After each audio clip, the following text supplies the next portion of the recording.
This week was when it stopped being all at once and I learned to endure. It was less drama and more hard work. The house didn't change in size, but the work definitely got bigger.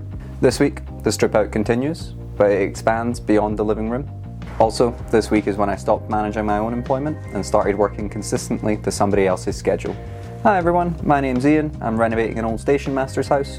If you're just joining the journey, head over to the channel to see the previous episodes, including how I got the house at a Scottish auction. Alright, let's go. If you're following along, then you'll know that we got all areas of the house tested for asbestos. The test came back all clear, so we were confident to strip every room. There was so much to get stripped out, and with only about 3 weeks until the van was going to get scrapped, really had to get a move on. I was excited to get going with stripping the attic, but I was a bit terrified for what I might find. For most of the time that I was in the attic, I was walking hunched over. I definitely learned my lesson quick. The dust was even more difficult to deal with up here. But the lath and plaster wasn't difficult to remove. Most of it just snapped away so easily. The 2 rooms in the attic were stripped back and cleared up within just a couple of days. There was still the cupboard upstairs, and then the stairs themselves to strip back, but left them for another time. I was also stripping back the large room downstairs. I decided to start with the ceiling, and I actually started from in the attic. I pushed down on the lath and plaster from up above in the attic, and the lath just snapped away under my hands, and I could hear the large chunks of plaster fall and hit the floor downstairs. I thought it was a good way to strip back the ceiling without getting covered in dust. I managed to get the ceiling down and cleared up in about a day.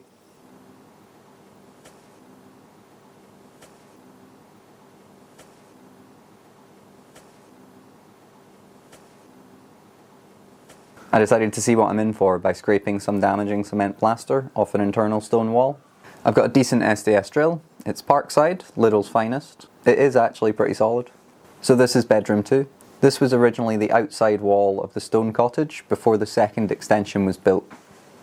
I guess I was still pretty stressed and stuck in my head when I was doing this task because I kind of white-knuckled it the whole time. Lying in bed at night feeling like you're vibrating was quite an odd experience. It was pretty hard going, but that's not the reason I decided to leave it for another time. The dust from doing this was worse than anything I'd done so far. Within a few minutes, I pretty much couldn't see. And the dust was so fine that it just spread throughout the entire house. I thought it would be easier to deal with another task, and then I'll sort proper dust extraction later. It's not like I was short of work in other areas. The kitchen was still feeling pretty dark and damp. The walls had been battened, and then there was sheets of a fibre board on top. Even though the gas boiler and all the pipes were gone, the fireplace still reeked of gas when you went near it. It was a nightmare to get the fibre boards off the wall. If you could find a screw that hadn't been filled and so was caked in plaster, it was so rusted that it just snapped. It was pretty frustrating. The boards were really damp, so if you tried to pry them off, they would just rip and tear. Ripping, smashing, prying, just working up a sweat while getting very little accomplished. The best part about the kitchen strip out was the stone wall behind the radiator and shelves. It was just so bright and full of colour. It was a complete contrast to the kitchen that I had been in for the past month. This was the week when I realised that this wasn't going to be about big breakthroughs anymore. It was going to be about showing up every day. Now that the fireplace had been dug out, it was time to sort the base for the stove to sit on. This would need to be 125mm thick, and it would need to be solid. To keep it natural and breathable, I decided to go for limecrete rather than concrete. I did add just a little bit of cement to ensure that it set properly, since it was so damp and cold and I needed to get the stove in. So I went to Travis Perkins to get the materials. This was my first time going to a real merchant's, so I was pretty nervous. It was loud and busy on the weekday morning that I went there. A guy in the yard asked me what I was after. A couple of bags of sand, a bag of hydraulic lime, and a bag of cement. He gave me a little ticket to pay inside at the counter and said that he would load the van. I hadn't actually experienced this kind of service while shopping, and it was pretty amazing. I went into the store, I grabbed a little paddle mixer, I grabbed a trowel, and then I headed to the counter to pay. I got chatting to the guy, so I was pretty distracted when I tapped my card. A little while later, I realised the transaction was over £100. I checked the invoice, and each bag of sand was about £35. I sat thinking, how can a bag of sand cost that price? Obviously I'm new to the world of building materials, but I did understand you use a lot of sand. Here's me thinking, how can I afford to build anything if sand's that price? I sat pondering this question for probably too long before I checked the price of a bag of sand and realised that I'd been overcharged. It was just a little thing that reminded me I've got a lot to learn. I went back to get a refund and we all had a good laugh about it. And I never actually got hydraulic lime. I got given hydrated lime, which was something else I then had to go sort out as well. It was a twist this week to start to rebuild something. It also felt good to buy something that wasn't a hammer. If you're enjoying the channel, don't forget to hit like and subscribe. This was the week when moving the waste was pivotal. If I didn't get the slots booked at the recycling centre, we would be drowning in junk pretty quickly. And I mean the waste that was coming out of this house. By this point, week 5, we were quite easily into the tons. Mainly, it was just the bags and bags of rubble and plaster. Knowing that I'd need to load every 25 kilogram bag into the van, then unload it, tip and empty the bag at the other side was pretty grueling. I did try to leave dealing with the waste until there was another set of hands, but because of the timeline on the van getting scrapped, I did have to do quite a few runs myself. You know, I'd arrive at the recycling centre all wrapped up for the cold, and then by the time I was leaving, I'd be half naked, heading home for a shower. So I'd been managing my employment for about 18 months. Ashley and I were running a little catering business from home.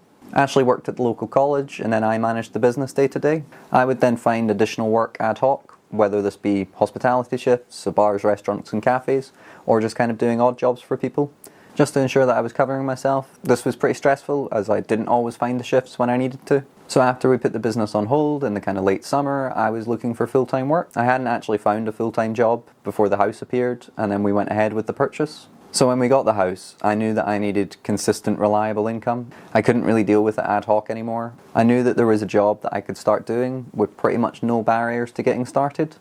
I was kind of weighing up my options between going back to hospitality or this other job.